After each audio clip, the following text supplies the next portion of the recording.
is that actually snacking is on the rise. More people are snacking and for various reasons. And that's what we'd like to share with you today. We'd like to share that the state of snacking was done between September 16 to 27 in among adults 18 and older. It was done in 12 countries all over the world. So it's really, there are millennials, there are Gen Xers, there are boomers. It's a very good cross section of people who have done the survey in 12 countries, and it really shares something interesting about snacking and how the industry of snacking may grow in the future, and how actually we as consumers are taking snacking today. So with that, I turn over again to Toph for our insights. Thanks, Kate. So we discovered when we commissioned this study at the global level. No, we had about more than 6,000 respondents in 12 markets worldwide covered. So we really wanted to get a very good cross section of all our consumers across the board, and we had several insights that were culled from the study. And one of them is the rise of snacking, as Kate mentioned earlier.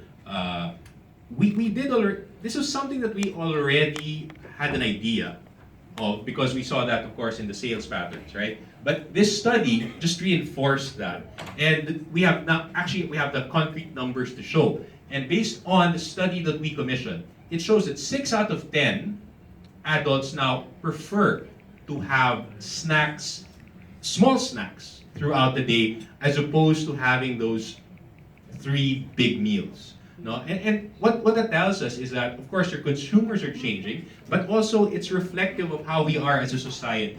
Of course, we're all, because of the fast-paced changes in our lifestyle and the way we do our work, and the way we interact with the rest of society. I think it's imperative. I think you can see that here in Manila too. I mean, a lot of us leave our houses early just to get out of the rush hour traffic. So instead of sitting down for breakfast, what we would do, we'd grab a sandwich, we'd grab a cookie, and put it in our car, or put it in our bag. So along the way, during the commute, during the drive, then we would munch on it. Now, one significant fact here, you look at how it's divided also across different markets.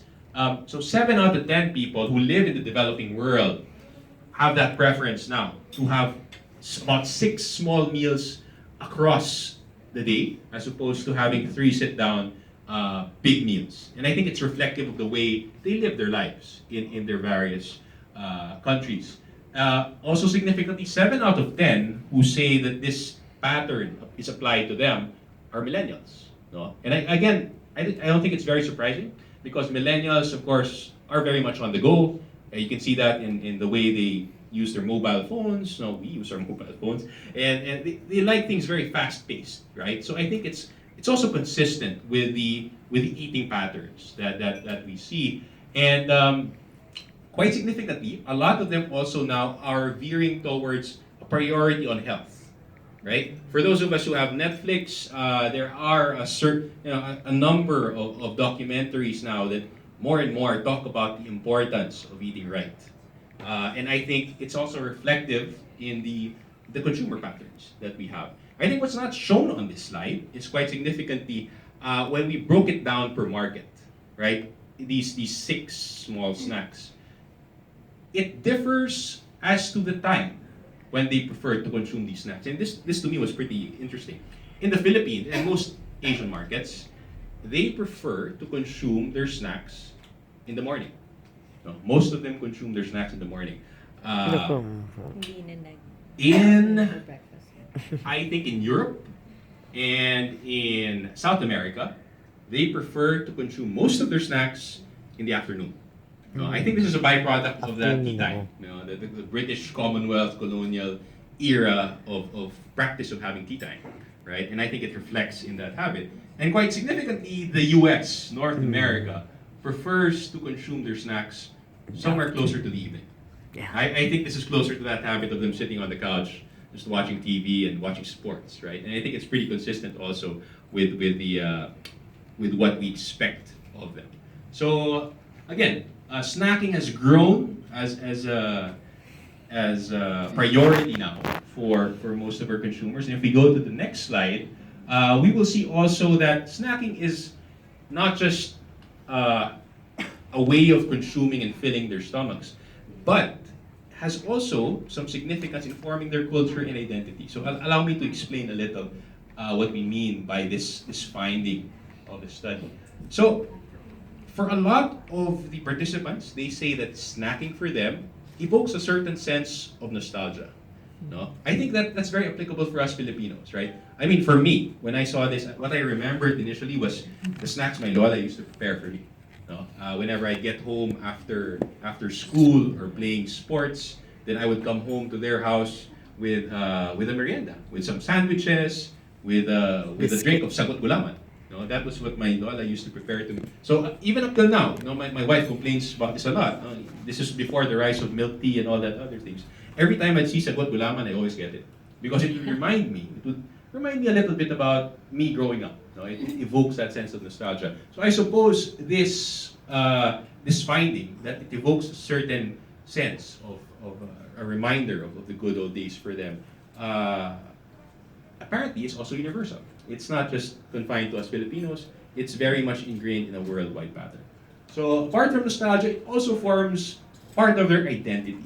You know, there are certain snacks, I suppose, certain types of food that they can connect to that when they see, say it's distinctly Filipino, right? Or it is distinctly American. No? And I think for those of us who like to travel, I think we see that, right? When we go to different markets, you want to try these local delicacies. And when you see something like that and you identify, oh, this comes from Hong Kong. No, it's a hawker from Hong Kong. Or this comes from Malaysia. This is a sweet I find in Malaysia, right? So again, it reinforces, I think, a lot of the things that we already know. It's almost like in our subconscious. But again, what the study shows, it really fleshes out the numbers as to the particular number of people who connect with this sort of thing. So again, also tradition.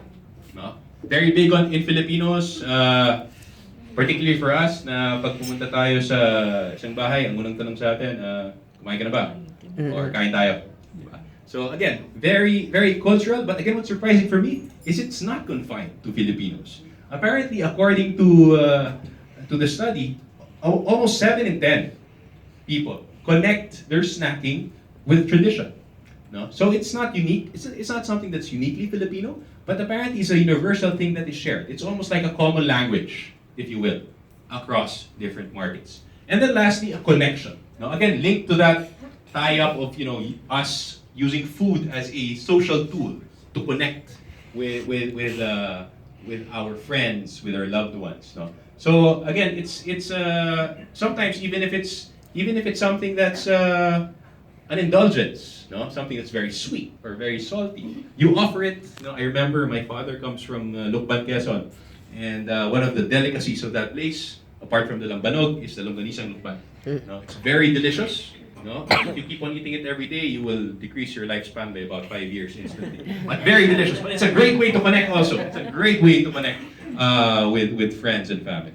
So again, this is just some of the things, no, that really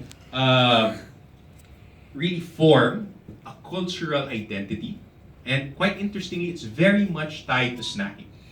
I think a lot of us just don't realize it, but from the get-go. But really, the study really brought it front and center for us.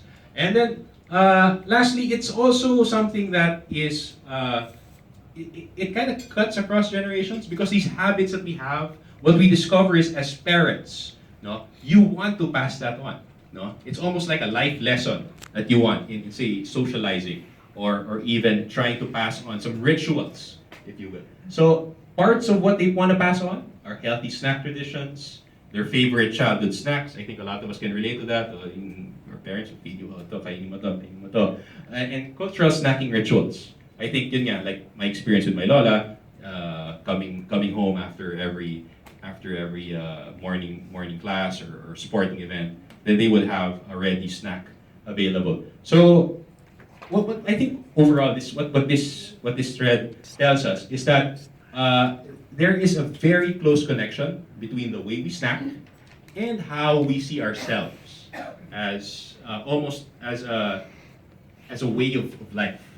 So it's very intertwined. No? And another significant finding is that a lot of things are shared across the globe. So in that sense, it's almost like universal love language, if you will. No? Eating, snacking is like a universal love language that connects us, that binds us all. So very interesting findings from this. So I did touch on this, the concept of permissible indulgence, and this is something that was a finding from this study as well. But I'll leave it to Kate to explain to you a bit more about their findings for permissible indulgence. Kate? Hi everyone. So thanks to TOF, we found out that snacking is growing, the category in general. Second is people don't just snack to feel full, they also connect it to their identity, their sense of tradition and culture. And the last is they are snacking for different reasons, not just to feel full. It's also to reward yourself. Because, di ba, parang pag stress ka sa trabaho, pag uwi mo, ano gusto mo gawin? Mag-snack, di ba? And that's not necessarily a bad thing. And it's also your sense of comfort, na comfort food mong favorite, kunwari chocolate, para ma-feel mo naman yung warmth in your heart. And to boost your mood, probably coffee. Diba? We drink coffee in the morning to boost our mood, to stay alert, for me time. Ako, coffee ko in the morning is also me time, di ba? Yung titingin ka sa garahe, gano'n. Po ka sa grass, gano'n. Mag-connect ka to yourself, to stay alert, to relax, to take care of your body for nutritional needs. Kasi marami rin namang mga foods ngayon that are fortified with vitamins and minerals. So parang boost mo yon para sa iyong nutrition. And actually, a lot of adults that were surveyed said that, actually 71%, snacking is not just for filling, but it's also connected to their mental and emotional well-being.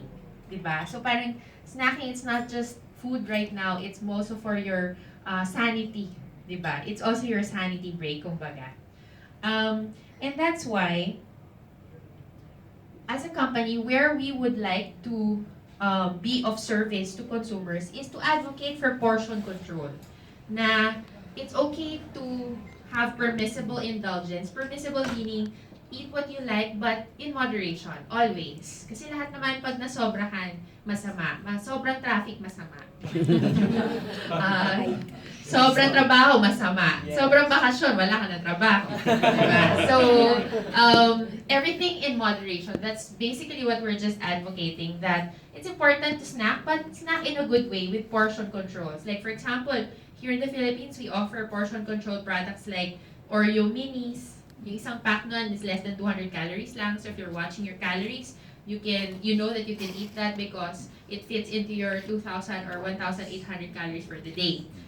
We also have smaller chocolates, di ba? Alam naman natin na pag inubos natin yung isang buo, sobra na yun, di ba? Pero that's why we share, di ba? So that's what we're trying to share with our consumers also through the products that we have and through the information that we share, is that you should actually enjoy what you want, but make sure you do it in a moderate and balanced way. In fact, we have a concept called mindful snacking. Some of you may already have heard this. It's basically saying that when you snack, you should do it mindfully, or not just snack na magmamadali tapos hindi mo na na-experience yung food mo. If you snack, make it worth the time to snack. We actually worked with an expert on the mindful eating, si Dr. Susan Albers, taga New York siya. Hindi ko siya friend, pero na-share niyan na. There are tips to snack mindfully. Ito 7. So, pag magsasnack ka daw, minimize distractions.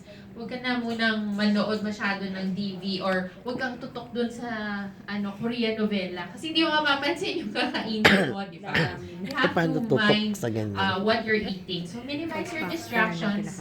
Portion out your snack. Kunwari, isang chichiryang isang buo, di ba? We know naman na we shouldn't eat the entire thing. So maybe, lagay mo lang sa bowl, ganun, konti lang.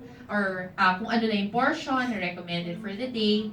Focus on the smell and taste. Kasi nakakadagdag daw sa busog yung amoy. Tsaka yung lasa talaga. Yung talagang malalasahan mo. Yung wag yung sasampalin lang ng dila mo tapos lulunokin mo na. Di ba?